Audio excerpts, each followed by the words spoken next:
Hey everyone, my name is Ankit, founder of Opportunities platform that connects students worldwide with scholarships, programs, and experiences that can really change your life.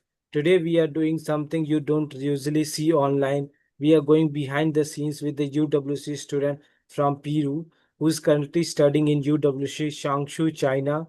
This isn't your usual polished story, it's real, it's raw, and it's about passion, culture, and what it really feels like to step into a whole new world at an age of 17.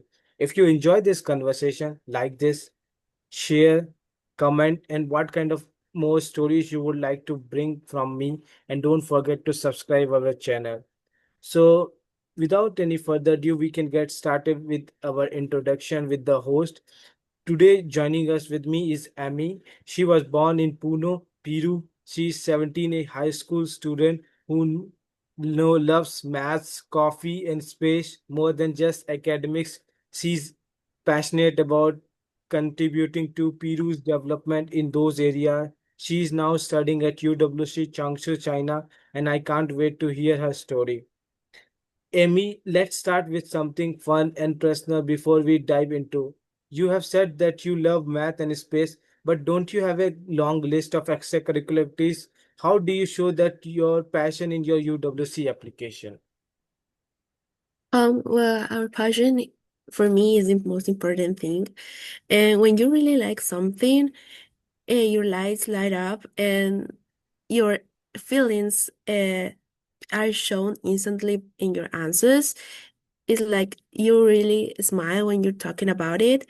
And for example, for the questions on the application form, I spent about like 2 weeks thinking about how to show my passion. I didn't have many extracurriculars activities, but I shared my history and how it has changed me. And it was like writing about me and about why and not just about what. Thank you for answering that. So now I wanted to understand more about looking back before you flew from Peru to China. What do you wish you had known? Something that would have made the transition much easier. Well, I don't know if the first thing that I'm gonna say can be fun fact, but at the airport it was hard to find someone that speaks English actually. When I arrived, I was lost and I was trying to find like I asked for help to the staff and the answer that I got it was like no English. But at the end it was okay because a Chinese woman helped me to find like the correct shuttle bus that I might take. Uh, the second thing is like about Chinese embassy in Peru. I just advise like be careful with the dates because sometimes the web page might be not updated. So yeah, and finally, a survival tip would be like when you're packaging, please be sure to carry like some self-care and hygiene products with you for at least 1 month, 1 week, because the new DP1 students cannot leave the campus during the first week. So yeah, you have to carry on with that. Yeah, actually, that's really interesting to knew about that. So, are you the first generation student to get an opportunity to travel the world from your family? How was this moment or feeling to share with our audience? Like, are you very stressful stepping out of your comfort zone, or how was your transition from small town in Peru to a new country where you don't even know the language because you come from a Spanish speaking country? And now you are going to another country, even English is not the official language of communication. Mhm. Yeah, I mean, here it's like at UWCCSE is not that hard because everyone can speak English. I mean, not like as their native language, but at least you can communicate your ideas.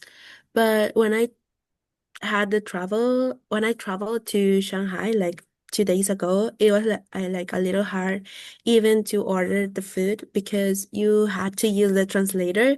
So we struggled with that.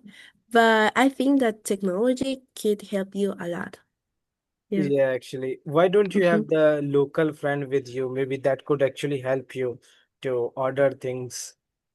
Yeah, actually, we had like two friends that can speak Chinese, but I mean, they weren't with us like all the time. So when we wanted to explore by ourselves, it was a little bit hard.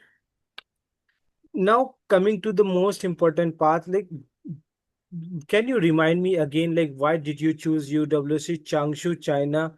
Was there something about the place or that surprised you, or it was given by or randomly to you by your UWC committee?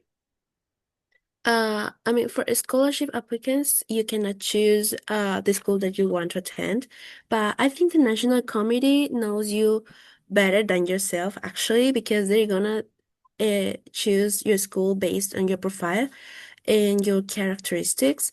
And I think that's like the national committee choose the school by instead of you. Mhm. That's really great. A lot of students worry about the financial side of UWC. How did scholarships and financial aid work at UWC, especially considering about the UWC Peru? Did you need any extra support beyond the tuition and living expenses covered by UWC from your family? I have a partial scholarship that includes the flight tickets. But I think that you don't have to be too worried about this because during the process, the National Committee does not check your economy situation until the last stage. And at that time, they will find like the best scholarship that fits you. So even if you need more help, the school provides you like, if you need a laptop for your studies, they're gonna give you one. If you want a calculator, if you want a calculator, they're gonna give you that. So don't worry about that part. Yeah, Yeah. actually, I wish that I could be a Peru citizen to get those opportunities. Really, it's amazing that your Yeah. country is supporting so much. So, when you work on your application essays, what did you choose to focus on? Which part do you think was stood out in your application, if you remember? I know that it's been a very long time. Yeah. I mean, what I remember is like I shared, well, most of my profile was based on my family, my history, and how it has impact on me and my decisions and my goals to the future. And this is related maybe to my dream to improve Peru in like to develop it in like aerospace things. So yeah. hmm My history, my family, that was the Got most it. important thing. So, as you already said, that your passion is very very important to you in your life all the time. So what is important than a long activities list? So how do you structure all your activities across in your essays and your interviews? Could you give us some brief information about it for any student from Um, Peru who come from a small region, they don't have an opportunity to get involved in various activities? What is mhm. something that they can write it about in their essays and how they can speak in the interview? For example, where in my school, I used to be like part of the scholar council, but I mean that was like the activity that I did, and that one is like I shared with my national committee, and even if you play, let's say, for any sport, it's okay. Let's say I used to play volleyball and I talk about how volleyball impacts on me and my decisions, maybe some characteristics that I got based on volleyball. Let's say like leadership, how to play with a team, how to be a team, and every experience, even if it's like a little, could be very important because they want to know you and just count everything also. That's really great. Coming to your recommendation, does really recommendation matter in the UWC as well? Like, how did you decide which person to ask for letter of recommendation and why is that person? Could you explain to me? And is it important to submit the letter of recommendation in UWC Peru National Committee application? Yeah, actually, the letter of recommendation it's like must be there. This year, for example, you cannot submit your application if there's no any recommendation letter. So I think that the best option is to ask a teacher or a friend that knows you very, very well. I mean, this matters more than the subject or or that stuff because maybe let's say if you want like if you are good at maths, you think maybe that you have to ask like for a math teacher for your recommendation letter, but it was not my case. I asked my communication teacher, actually my language teacher. So because that teacher knows me very well, like from like 3 years, stuff like that. So that makes you sure that the person that's writing describes you very well. So the national committee is gonna know you like in a deep way. Got it. Thank you so much for answering that. Hmm. So, could you tell me more about your interview experience? As you said that it is a very long process, like five long process that you go to the final stage of interview. And I guess you said that the interview generally done in virtually mode, like no any in-person experience. So, can you talk about the actual selection process? Like, is it very formal from UWC interview community? And how long did it last from the beginning? Or if you can explain me all the stages one by one to the people who are listening to the first time of UWC application, especially from the Peru National Committee. Interview was not formal at all.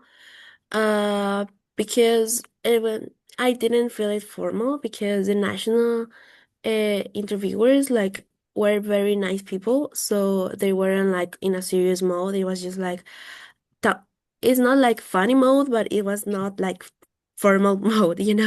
Understandable. Uh, yeah, they just want to know more about you and about the how long was the interview. I mean, for it was like around 20 minutes each participant and like in a Zoom call, but private Zoom call. So how many process was from the essays part? Could you explain to us? How many process? Like stages? Yeah. Okay, so first is like to send your application form. Then you have like an exam, and then it's like two convivial parts. It's like each of them are divided in 2 days. So in total, you have four convivial days. And at the end is the final interview with the national committee itself.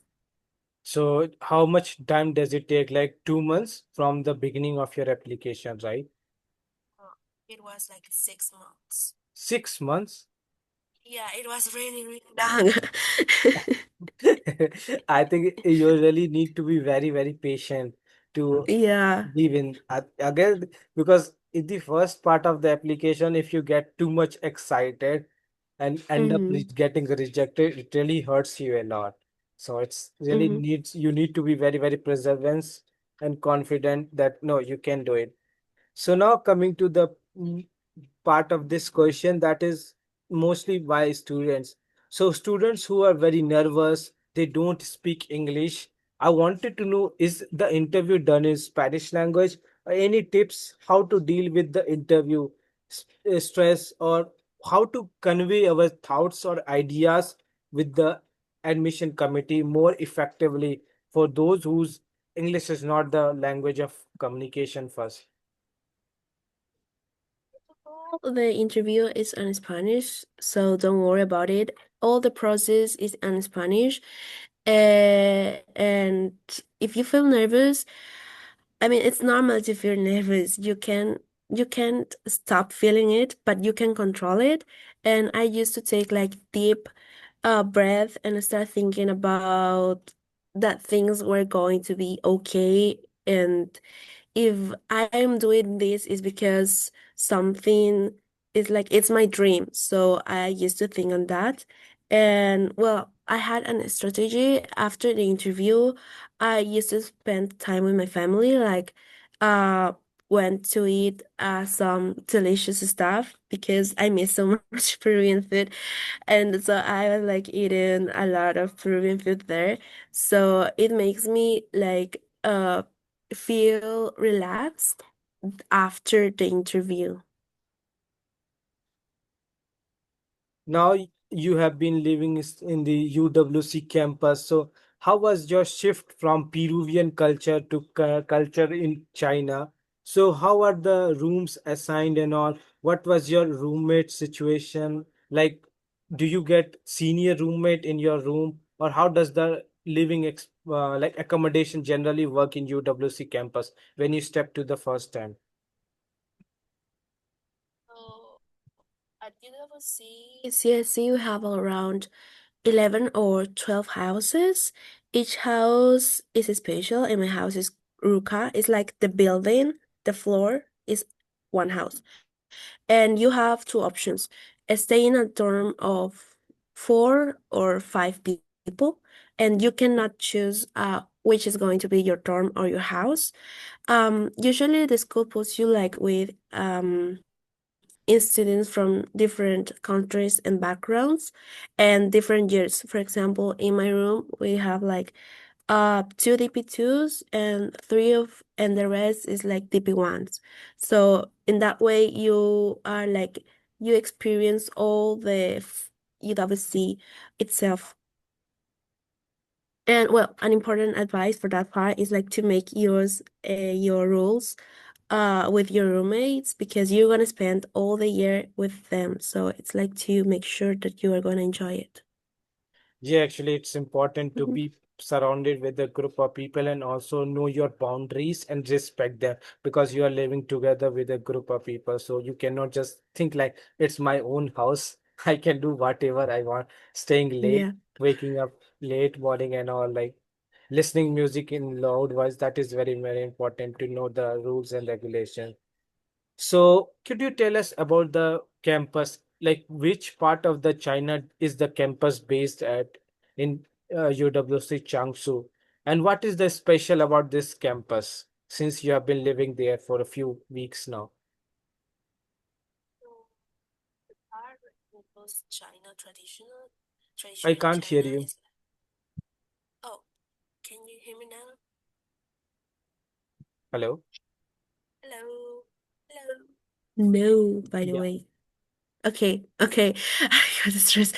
Okay, so the part that I like the most is like there's a build that used to be for the classes. It's like traditional temple from China. I think that's the most traditional part here. And the rest is kind of American buildings, I'd say. This is like a bubble, American bubble. Then when you take the time to explore beyond it, like going to a village, it's like the real China. So it's really interesting to see that. Coming to the most important thing, like you come from a Latin America continent and China is South Asia region. Of course, there will be a big difference in diversity, food as well. So how did you adjusted yourself? Because in I guess India and China really like spicy food. So did you find any problem in adjusting yourself in the Chinese food as well? Or what are the food options available by UWC National Community to support all the students around the world? If you can touch that part of the question. Yeah, here in the campus, you have a lot of options. You have vegetarian, Asian, and Western food. So don't worry while you are here. But if you don't like the food from the canteen, you can also order, but that is going to be by your own. And outside, I would say like it's like a little hard to find food that is not spicy. Personally, I don't like it too much because here is too spicy for me. So I struggled with that. I'm still struggling with that actually. So maybe you can ask to the waiters to not put spicy things in your food, and it's gonna be fine.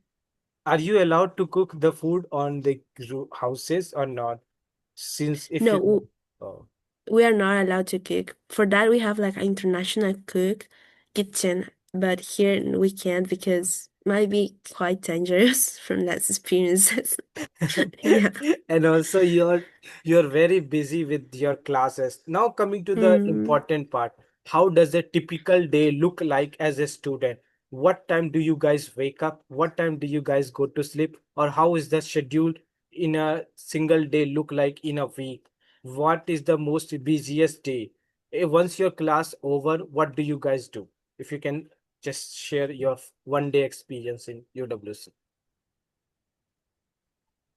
In my case, I would say that I was lucky because my schedule is kind of balanced. For example, my most busy day is like Monday because I have four classes and one extracurricular.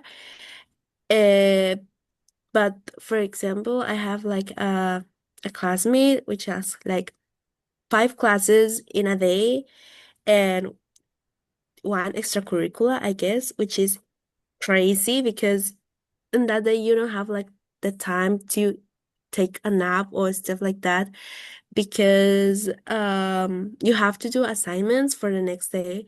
So in my case, I just wake up like at I would say at 7. I really would like to wake up earlier, but I can't because you are so tired and you even can't go for a run. Some students used to skip breakfast because they really don't have the time. But I don't recommend it because I think that the breakfast is the most important meal of the day. So I try to go for it. And then the classes starts at 8:30. And as I've mentioned, depends on your schedule. Not every person has the same schedule, and most of us has different. So it's like classes, three classes, and then the lunch, and then classes, and then could be like an extracurricular, CGN. It's called here for the cast, and then the dinner, and that's all. Dinner could be like since 5:30 until 7:30. So since 7:30, you have time to do whatever you want, but it's not like whatever you want because you have to do assignments and to 9:30 because there you have like the night check, which is like to be in your house at 9:30 to say like I'm here at the campus, I'm not in another part, and then you're free. Since 9:30 you can sleep, but I think we do not sleep at 9:30. We just keep studying or yeah. So Yeah. now coming to the when are you allowed to go outside and explore the China? Is it only on the weekends or you need to take permission because you are very young and even under the age of 18? Do you need to take permission from any guardian or something, your maybe security guard and all? So do you have to take anyone with you or you are free to go alone? If you can talk about the security part and privacy. So our campus is very careful with that. We are allowed to go outside since 4 p.m. until the night check. Let's say, sometimes I also go to the village for that to take dinner because sometimes you can be like kind of be tired from the canteen. So if you want to go outside, it's fine. You do not have to ask for a question to your tutor here. But even for the trip, I didn't ask for my tutor. It's just like your parents must request it from a platform, but it's just like for overnights. But if you want to live like for 2 hours, it's fine. You can just go, uh, but you have to register that you are going out, and then you have to register when you came back with your Whether ID like card. the hostel or the like college that you go to, like you have a document, something you have to write down the time when you are leaving, the time you are coming Yeah. back. And most important thing, as a foreigner, how do you see the safety for girls in China, being a person coming from Latin America country? Do you feel safe to be living in China, especially traveling alone? As you mentioned about language is the barrier for you. So do you have to use all the time your Google Translator to stay connected with the people? And how many places have you traveled to? Because many people always have a dream to try the bullet train of China. Have you been to that or not yet? Think I didn't was yeah on the train, I'd say, because yeah I was on a normal train, but I mean for my experience I didn't use too much the translator because one, as I've mentioned, I was with two friends that can speak Chinese, so but that part it was fine. However, I feel really secure, let's say, because we were like until midnight on the street, and it wasn't dangerous. I mean, that was like the most uh amazing part, I would say, because I was worried because we even left like our bags on the floor, and they were there when we taking pictures. Nobody really wants to pick at them, so it's Actually, it's if you could really do this on Puno, trust me, someone will steal your phone. And I have yeah. seen the market of Puno. Every corner you will see the security guard or policeman. It's very dangerous, to be very honest, when I research about Puno. Yeah. Yeah, so it's we have like a good security. It's like no worry with that part.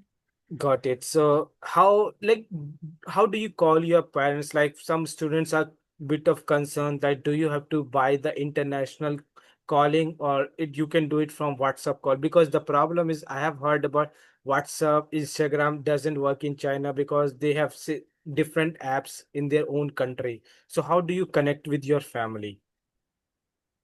Okay, so the good thing is like in our campus we have Wi-Fi with VPN. So if you connect it, you can access to Instagram. That's the app that I use to communicate with my family. And also you can access WhatsApp. So it's fine, but when you're outside the campus, I think you have to buy like a SIM card um with VPN, no, international access. Well, I'm not sure, but I have like my SIM card company is like China Mobile. That's the name. So I can access WhatsApp through that company. So yeah, or you can also buy a VPN. Got it, got it. Now coming to the important part about the visa. Does UWC committee support the all the paperwork for China, or how smooth is the application process, and how much time does it take to get the visa once you get shortlisted by UWC committee?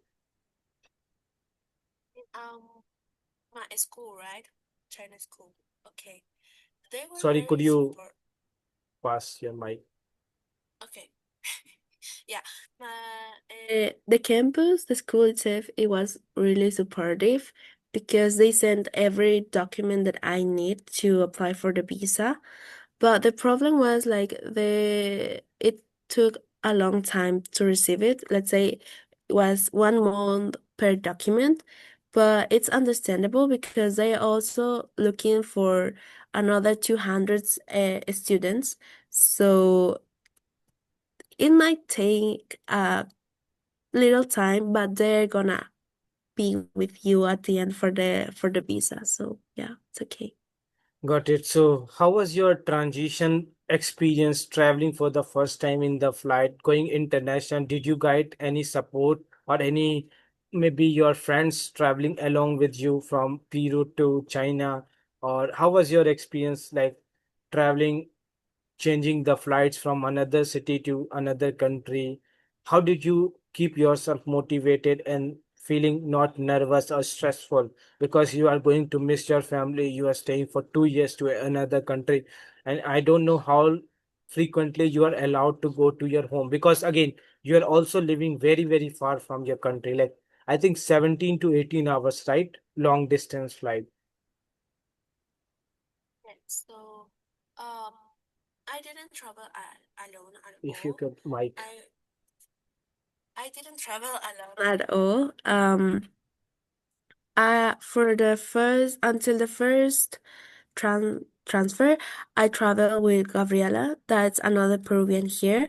So we were together until the middle of the flight of the flight. But then Gabriela has to take like another flight because she had two transfer and I just had one. So I went to Lima to to Madrid and then Madrid to Shanghai. So from Madrid to Shanghai, I traveled with Anna, that is a girl from Spain. So I didn't where I weren't like alone in all my flight experience. But I felt nervous when I arrived here because, as I've mentioned, I was lost. I didn't know where Anna was, so I forgot. Like, uh, I didn't know that we had to complete like a form before uh entering to China, and I was just like trying to ask the staff there, and they were like no English. It was like kind of stress, but it was fine. So in that experience, I also met one of my friends here that's my true. So I was really, really lucky because also like a lot of people actually helped me. So they're gonna be with you there also. You're gonna find kind people everywhere. So yeah. Exactly. You just need to step out, try to talk to people and say that I'm the first time traveling to this country. If you could help me, there will be definitely people to help you. That shows that you're a very kind and humble person too. So, coming to the important part is that UW is famous for diversity on a daily basis. How many languages do you hear from people around you? And what's something that you like working in a team or listening to such people from different part of the world? And how do you talk to them? Like, I know that you must be speaking English, but do you think that there is something that you are missing out? Like, for example, you are not able to talk to people in Spanish, which is your mother language.